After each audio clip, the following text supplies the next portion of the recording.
অখিল গগৈ ডাঙৰীয়া কিয় এনেকৈ ক'লে মই নাজানো জনজাতিকৰণৰ ইস্যুটো কেৱল 6 জনগোষ্ঠীৰ ইস্যু নহয় ই এক জাতীয় ইস্যু আৰু এই ইস্যুটোক লৈ সকলো সৰবতো আমি বিচাৰোঁ অখিল গগৈৰ যিটো সংগ্ৰামী ইতিহাস তাত আমি প্ৰশ্নবোধক চিন আমি নানো জাতীয় দায়বদ্ধতাৰ প্ৰতিও আমি প্ৰশ্নবোধক চিন নানো কিন্তু কালি যি ধৰণে 6 জনগোষ্ঠীৰ একাংশ নাটায় মুখ্যমন্ত্ৰী আৰু পীযুষ হাজৰিকা ডাঙৰীয়াৰ পৰা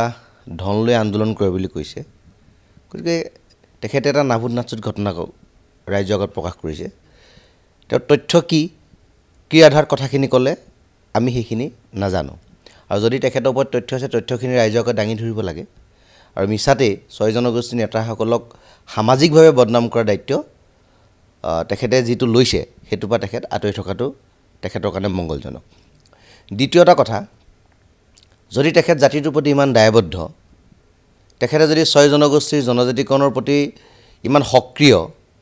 আৰু জাতিটোক বচাব লাগে বুলি যদি তেওঁ ভাবে তেতিয়াহ'লে তেওঁ এটা নেতৃত্ব লওক 1 লাখ 2 লাখ মানুহ গোটাই শিৱসাগৰতে তেওঁ এটা গণসমাৱেশ পাতক নেতৃত্ব তেওঁ লওক চৰকাৰৰ প্ৰশাসন যন্ত্ৰ অচল কৰি দিব বিধি ব্যৱস্থা তেওঁ গ্ৰহণ কৰক আমি 6 জনগোষ্ঠীৰ ৰাইজ তেখেতলোকৰ লগত থাকিম নেতাসকল তেখেতৰ লগত থাকিম খালি তেওঁ নেতৃত্বটো লওক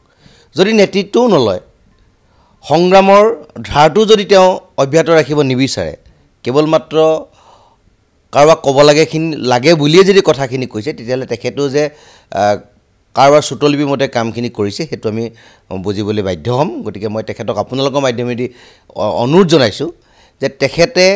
শিৱসাগৰতে 6 জনগোষ্ঠীৰ ৰাইজক গোটাই অসম চৰকাৰ আৰু সমগ্ৰ প্ৰশাসন যন্ত্ৰটো অচল কৰি দিব ব্যৱস্থাটো তেখেতে গ্ৰহণ কৰক লাখ মানুহ তেখেতে গোটাওক আমি তেখেতক সহযোগিতা কৰিম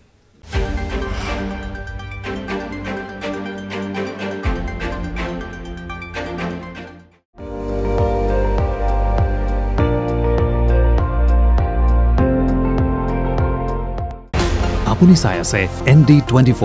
সৰ্বশ্ৰেষ্ঠ নহয় সৰ্বোত্তমৰ দৌৰত